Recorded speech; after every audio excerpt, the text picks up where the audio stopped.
अतुल्य भारत हिस्ट्री के YouTube channel पर मैं अमित फगेरिया नव वर्ष 2021 की ढेरों शुभकामनाओं के साथ आपका एक बार पुनः स्वागत करता हूं। और आज जो हमारी चर्चा का विषय होगा वह गांधी जी का अफ्रीका से भारत आगमन तथा उनके प्रारंभिक 3 आंदोलन। तो उनके जो प्रारंभिक 3 आंदोलन थे वह थे चंपारण किसान आंदोलन, अहमदाबाद श्रमिक मिल मामला और खेड़ा किसान आंदोलन। लेकिन इन तीनों आंदोलन पर आने से पूर्व एक बार अफ्रीका की उनकी जो पृष्ठभूमि थी उन पर बात कर ली जाए। तो गांधी जी 1893 में दादा अब्दुल्ला एंड कंपनी की तरफ से केस लड़ने के लिए अफ्रीका गए थे। जैसा कि आपको पता है कि गांधी जी लंदन से बैरिस्ट्री की डिग्री लेकर भारत आए और प्रारंभ में इन्होंने मुंबई में कुछ समय प्रैक्टिस की, लेकिन उसके उपरांत दादा अब्दुल्ला एंड कंपनी नामक कोई संस्था थी जिसके द्वारा इन्हें अफ्रीका में उनका केस लड़ने के लिए आमंत्रित किया गया। इस आमंत्रण को स्वीकार कर गांधी जी अफ्रीका चले गए और उन्होंने वहाँ पर दादा अब्दुल्ला एंड कंपनी की खातिर के लिए केस लड़ा। लेकिन जब वे अफ्रीका प्रवास पे रहे तो उनके अफ्रीका जाते ही उनके जो प्रारंभिक अनुभव थे वो बड़े कड़वे रहे। एक चर्चित किस्सा जिससे आप सभी वाकिफ़ होंगे कि जब एक बार वह रेल में यात्रा कर रहे थे तो उनके द्वारा फर्स्ट क्लास डिब्बे की टिकट लेने के बावजूद एक गोरे के द्वारा, एक अंग्रेज के द्वारा उन्हें उस डिब्बे से मारपीट कर बाहर फेंक दिया गया। इस घटना ने उनके मन को बहुत व्यथित कर दिया और वे सोचने लगे कि मेरे जैसे पढ़े लिखे व्यक्ति के साथ जब इस प्रकार की रंग भेद नीति अपनाई जा रही है, जब उनके साथ ऐसा हो रहा है, तो भारत का आम जन जो इस समय अफ्रीका में मौजूद था उसके साथ कितना अभद्र व्यवहार हो रहा होगा। और इसी के चलते गांधी जी ने अंग्रेजों की इन शोषणकारी नीतियों के विरुद्ध संघर्ष करने का निर्णय लिया, जिसके परिणाम स्वरूप इन्होंने 1893 में जाने के उपरांत 1915 तक लगातार अफ्रीका में ही रहे। इसी दौरान इन्होंने पहली बार सत्याग्रह का प्रयोग किया और यहाँ पर भारतीयों के विरुद्ध जो अनैतिक कानून बनाए गए थे, जो शोषणकारी कानून बनाए गए थे, अंततः उनको समाप्त करवाने में सफल रहे। इसके बाद जनवरी 1915 में गांधी जी पुनः भारत लौटकर आते हैं। ठीक है, कब आते हैं? जनवरी 1915 में अफ्रीका से कहाँ जाते हैं? भारत आते हैं। और भारत आने के बाद इनके जो राजनीतिक गुरु थे, क्या नाम था? गोपाल कृष्ण गोखले। अपने राजनीतिक गुरु गोपाल कृष्ण गोखले के सलाह के आधार पर ये प्रारंभिक 2 वर्ष तक किसी भी राजनीतिक संस्था अथवा किसी भी आंदोलन को प्रारंभ नहीं करते। इन 2 वर्ष में यह भारत में भ्रमण कर भारतीय आम जन की जो भावना थी, उनकी जो स्थिति थी, उसका जायजा लेने में लगे रहे। ठीक है, अब हम बात करते हैं सबसे पहले चंपारण किसान आंदोलन की, कि गांधी जी किस प्रकार चंपारण किसान आंदोलन में शामिल हुए। तो चंपारण किसान आंदोलन की अगर साथियों बात की जाए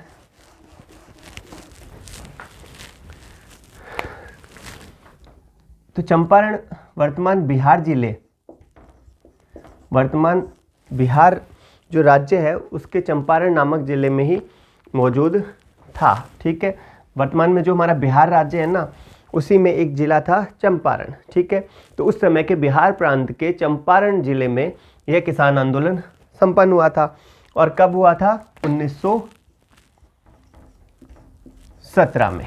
ठीक है, 1917 में बिहार के चंपारण में इस किसान आंदोलन का इस किसान आंदोलन का आयोजन हुआ था। ठीक है, और सन 2017 में इस आंदोलन के पूरे 100 वर्ष पूर्ण होने पर, कितने 100 वर्ष पूर्ण होने पर भारत सरकार के द्वारा यहाँ पर एक भव्य समारोह का आयोजन किया गया था, जिसमें पीएम मोदी, हमारे माननीय प्रधानमंत्री श्री नरेंद्र दामोदर दास मोदी स्वयं यहाँ पर मौजूद रहे। ठीक है,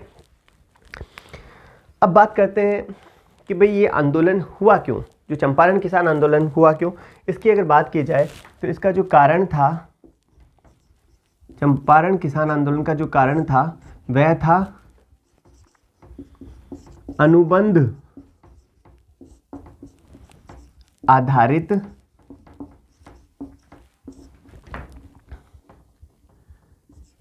कृषि व्यवस्था। ठीक है, क्या था? अनुबंध आधारित कृषि व्यवस्था। ठीक है, वर्तमान में भी भारत सरकार तथा हमारे किसान भाइयों के बीच इस अनुबंध आधारित कृषि को लेकर ठनी हुई है। किसान सड़कों पर उतर आए हैं, सरकार के विरुद्ध खड़े हैं और वे इस वर्तमान में जो 3 बिल पास करवाए गए हैं उन्हें समाप्त करने के लिए निरंतर मांग कर रहे हैं। उस समय भी अनुबंध आधारित कृषि बागान मालिकों के द्वारा शुरू की गई थी, जिसे क्या कहते थे? 3 कठिया पद्धति। क्या कहा जाता था? 3 कठिया पद्धति। इस 3 कठिया पद्धति में होता क्या था साथियों? किसानों और बागान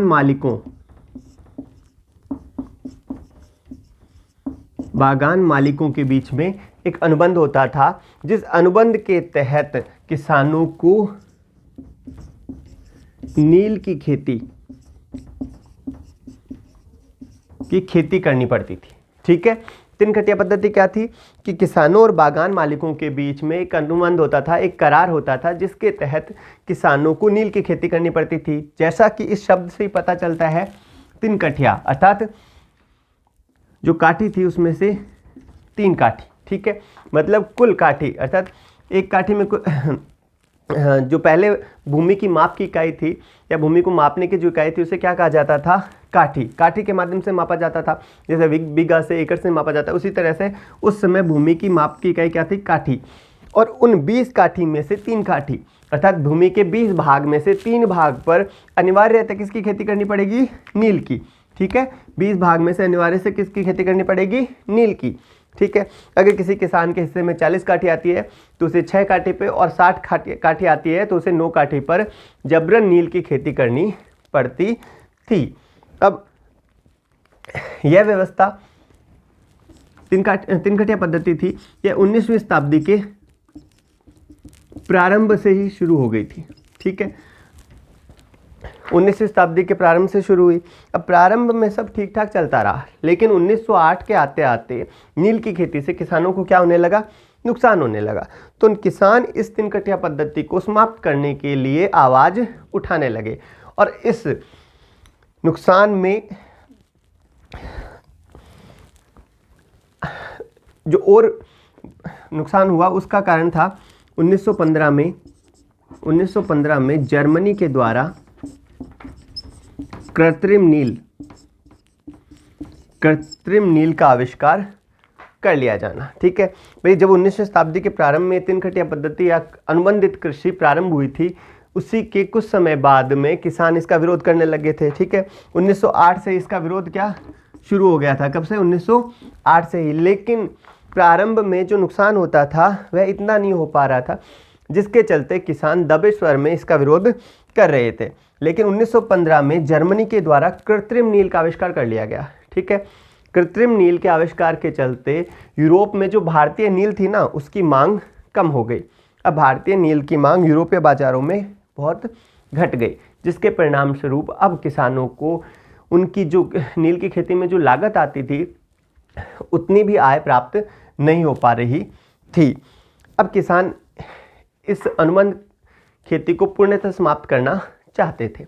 बागान मालिकों को भी इससे नुकसान हो रहा था, लेकिन वे इस बात को समझ चुके थे कि किसान 3 कठिया पद्धति को समाप्त करना चाहते हैं, जिसके चलते बागान मालिक किसानों से अवैध वसूली करने लगे। वे अनुबंध समाप्त करने के एवज में उनसे बढ़ा चढ़ाकर पैसा मांगने लगे। किसानों के द्वारा या किसानों की तरफ से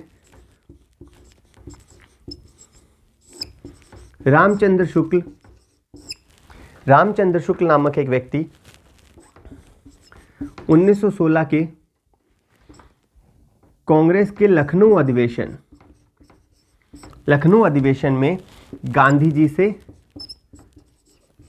मिले। ठीक है, आप सभी को पता है कि कांग्रेस का सालाना वार्षिक अधिवेशन होता था और इस वर्ष अर्थात 1916 में जो कांग्रेस का वार्षिक अधिवेशन था वह कहाँ हुआ था? लखनऊ। और इसी लखनऊ अधिवेशन में गांधी जी के द्वारा पहली बार भाग लिया गया था। कांग्रेस के किसी अधिवेशन में अगर गांधी जी ने भाग लिया था तो वह कौन सा पहला अधिवेशन था? लखनऊ अधिवेशन। पहली बार किस अधिवेशन में भाग लिया? लखनऊ अधिवेशन में। और गांधी जी जब इस अधिवेशन में पहुंचे तो रामचंद्र शुक्ल भी, जो चंपारण के किसान थे, वे भी इस अधिवेशन में आए थे और इन्होंने गांधी जी के समक्ष चंपारण आने का आमंत्रण रखा। ठीक है, उन्होंने कहा कि आप चंपारण आइए तथा किसानों को नेतृत्व प्रदान कीजिए। ठीक है, लेकिन गांधी जी ने इससे इनकार कर दिया कि वे चंपारण नहीं आएंगे। ठीक है, जिसका कारण था कि गांधी जी प्रारंभ में ब्रिटिश समर्थक थे और वे जो प्रथम विश्व युद्ध की परिस्थितियां थी उनके चलते ब्रिटिश सरकार के विरुद्ध किसी भी प्रकार का कोई भी आंदोलन करना उचित नहीं समझते थे, जिसके चलते उन्होंने प्रारंभ में चंपारण में भी नेतृत्व करने से इनकार कर दिया। लेकिन रामचंद्र शुक्ल और चंपारण के जो किसान थे वो ये बात बहुत अच्छे से समझते थे, बहुत अच्छे से जान चुके थे कि यदि कोई व्यक्ति भारत में है जो उन्हें बागान मालिकों के शोषण से बचा सकता है तो वह कौन है? गांधी। ठीक, इस कारण रामचंद्र शुक्ल निरंतर गांधी जी का पीछा करते रहे और अंततः 1917 में इन्होंने गांधी जी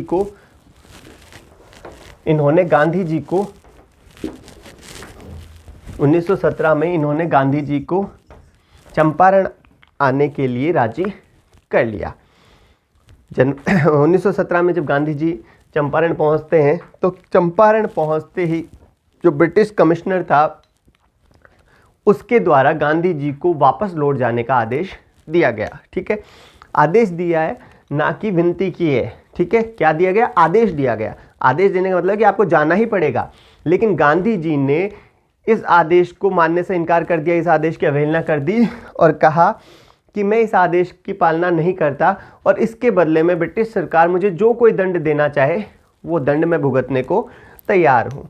इससे पहले इस प्रकार की घटना भारत में घटित नहीं हुई थी। बाल गंगाधर तिलक जैसे जो वरिष्ठ कांग्रेसी नेता थे, जो उग्रवादी पर विचारधारा के प्रमुख नेता थे, वे भी ब्रिटिश सरकार के आदेशों की अवहेलना नहीं कर पाए। ठीक है, तिलक जैसे लोगों ने भी आदेशों की आलोचना अवश्य की, लेकिन उन आदेशों की पालना करते रहे थे। इसलिए तिलक जैसे लोगों के लिए भी यह एक आश्चर्य में डालने वाली घटना थी।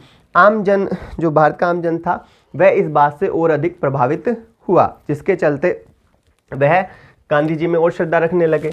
1917 में ब्रिटिश सरकार के द्वारा अपना फैसला वापस लिया गया। कमिश्नर ने जो आदेश दिया था ना कि उन्हें वापस लौट जाना चाहिए, उसे वापस लिया गया और गांधी जी को चंपारण के जो किसान थे उनसे मिलने की अनुमति प्रदान कर दी गई। कहा गया कि गांधी जी चंपारण के किसानों से मिल सकते हैं। इसके पीछे ब्रिटिश सरकार की सोच थी कि वह गांधी जी को अभी भी ब्रिटिश समर्थक मानते थे, लेकिन गांधी जी का मोह धीरे धीरे ब्रिटिश सरकार से भंग हो चुका था, क्योंकि ब्रिटिश सरकार की प्रथम विश्व युद्ध के दौरान गांधी जी ने जो सेवा की थी उसके बदले में भारत को ब्रिटिश सरकार किसी प्रकार की सहूलियत देने के मूड में नज़र नहीं आ रही थी। गांधी जी सुबह सुबह अपने साथियों, जिनमें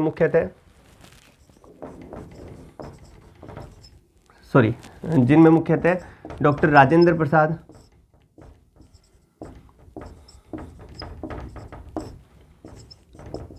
जे.बी. कृपलानी,